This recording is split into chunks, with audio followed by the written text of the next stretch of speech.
Pernah kepikiran nggak? Kalau untuk buat software butuh text editor kayak VS Code dan bahasa pemrograman kayak C++, terus buat bikin VS Code juga butuh text editor lain kayak Notepad++ dan bahasa pemrograman yang lain juga. Kalau diterusin sampai akarnya, terus gimana cara orang buat text editor pertama atau bahasa pemrograman pertama?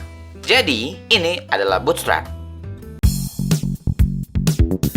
Kalau kita terus mundur ke belakang, sampai di titik di mana nggak ada text editor, nggak ada compiler, dan nggak ada bahasa pemrograman sama sekali. Di tahun ini, 1940-an, komputer pertama yang beneran bisa diprogram adalah ENIAC yang selesai dibuat tahun 1945. Bukan komputer yang kayak kita biasa pakai, nggak ada keyboard, nggak ada monitor, nggak ada file, dan programnya ya hardware itu sendiri. Untuk memprogram ENIAC, teknisi harus secara fisik menyambungkan kabel dari satu panel ke panel lainnya. Setiap sambungan kabel itu merepresentasikan sebuah instruksi kayak tambah angka ini atau simpan hasil ini ke sini atau ulangi loop sebanyak ini. Ya, ini coding, literally.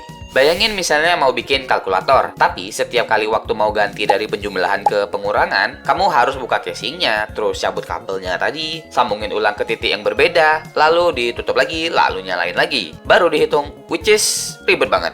Di dalam CPU yang paling primitif sekalipun, semua instruksi pada akhirnya berbentuk sinyal listrik, on atau off, 0 atau 1, alias biner. Ini yang disebut dengan machine code. Sedangkan ENIAC yang bekerja dengan sistem desimal yang di-encode secara fisik. Tapi komputer generasi berikutnya kayak Manchester Baby dan SDEC mulai menggunakan representasi biner di dalam store program memori. Artinya, instruksi disimpan di dalam memori yang sama dengan datanya. Ini adalah arsitektur von Neumann. Dan ini adalah fondasi dari semua komputer yang kita punya sekarang. Masuk ke era berikutnya, pada awal 1950-an, muncul pendekatan yang lebih sistematis. Daripada nyambungin kabel-kabel terusan, programmer mulai menulis instruksi dalam bentuk binary langsung. Deretan angka binary yang merepresentasikan opcode dan operand. Opcode adalah jenis perintahnya, dan operand adalah targetnya. Programmer harus hafal semua ini, bukan cuma nama instruksinya aja, tapi ya binernya ini, polanya harus dihafal, well seenggaknya kalau nggak ada catatan. File sistem pertama yaitu bernama punch card, dan deck of punch card itu bisa dibilang ya satu program. Bayangin kayak kartu-kartu fisik yang kalau satu aja hilang, programnya nggak bakalan jalan.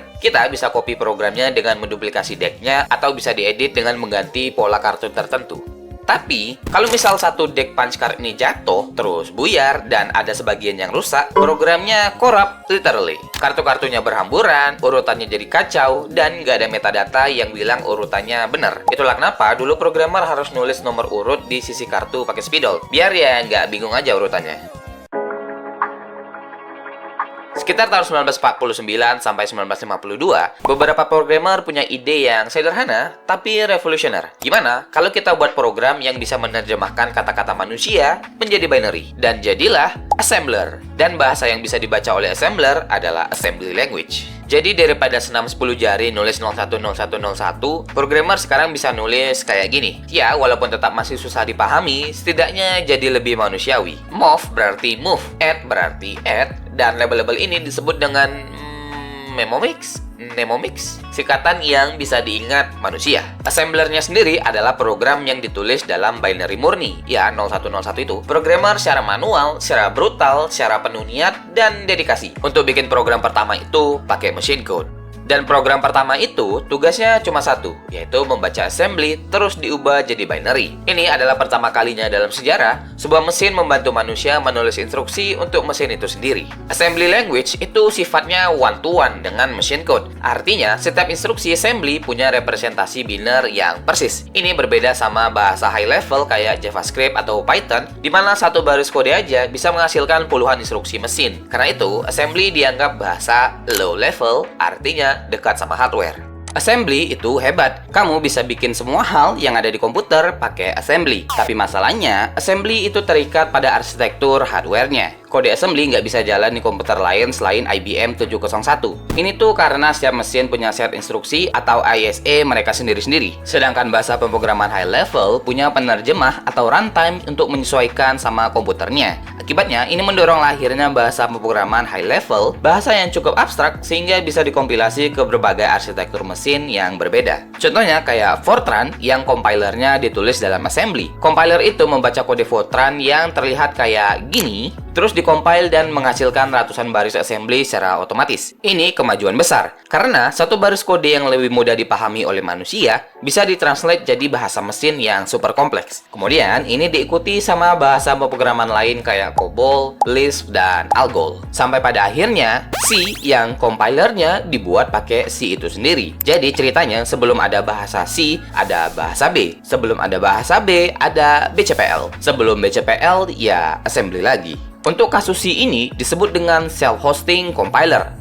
Yang pertama, buat C compiler versi 1 pakai assembly. Terus pakai compiler versi 1 untuk buat compiler versi 2 yang dibuatnya pakai C. Nah, sekarang kita udah punya compiler versi 2 yang dikompil sama versi 1. Jadi sekarang nggak perlu assembly lagi untuk buat program pakai C, karena dia bisa compile dia sendiri. Dan konsep ini diwariskan ke hampir semua bahasa modern. Python, Rust, Go, Kotlin, semuanya pada akhirnya punya versi self-hosting compiler. Semua makan ekornya sendiri. Dan semua bisa berdiri karena ada rantai panjang yang dimulai dari programmer yang effort banget ngoding manual pakai binary dulu.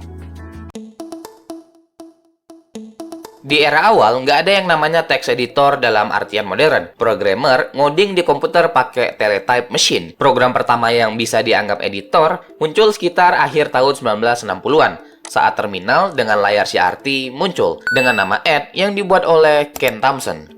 Dibuat untuk Unix, ini adalah editor berbasis perintah, bukan berbasis layar. Jadi kita nggak bisa ngelihat seluruh file di layar. Sintaks Ed ini diwariskan ke set atau stream editor. Regex sintaks yang kita pakai sampai sekarang di grep, awk, dan Ed menginspirasi V dan Vim. V diciptakan oleh Bill Joy di tahun 1976 untuk BSD Unix sebagai visual editor pertama kali yang memungkinkan editing secara interaktif di layar penuh. Konsep modal editingnya dianggap cukup kontroversial oleh sebagian orang, tapi sangat efisien untuk programmer yang pro.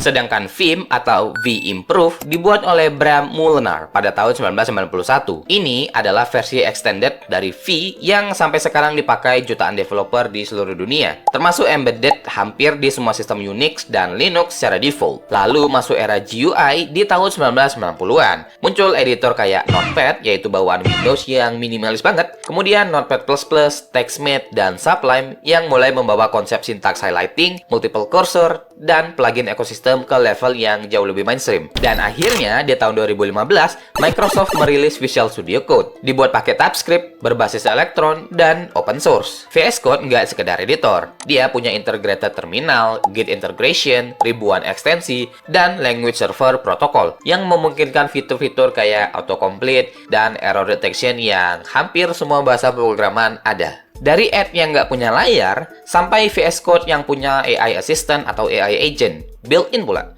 Semua itu terhubung dalam satu garis evolusi yang nggak pernah putus. Oke, jadi kembali ke pertanyaan awal, gimana text editor dan bahasa pemrograman pertama dibuat tanpa text editor dan bahasa pemrograman itu sendiri? Jawabannya ya secara manual, secara brutal, dan secara fisik. Programmer pertama ngoding pakai biner untuk membuat program pertama yang bisa membantu mereka untuk buat program berikutnya dengan lebih mudah. Terus programmer selanjutnya pakai program itu untuk buat sesuatu yang lebih powerful. Lalu berikutnya lagi, dan gitu aja terus. Setiap bahasa pemrograman yang kita pakai sekarang ini ada di atas tumpukan abstraksi yang dibangun selama 75 tahun lebih. Dimulai dari seorang yang colok-cabut kabel di komputer yang bentuknya nggak jelas ini. Jadi kalau kalian merasa dongo, nggak bisa ngoding pakai JavaScript atau Python sekarang, walau udah ada AI, gimana mereka dulu yang ngoding pakai binary atau assembly yang nggak ada AI? Jangankan AI, text editor aja nggak ada. Jadi begitulah pertanyaan ayam telur ini. Seperti biasa, cemiu. And anyway, bye.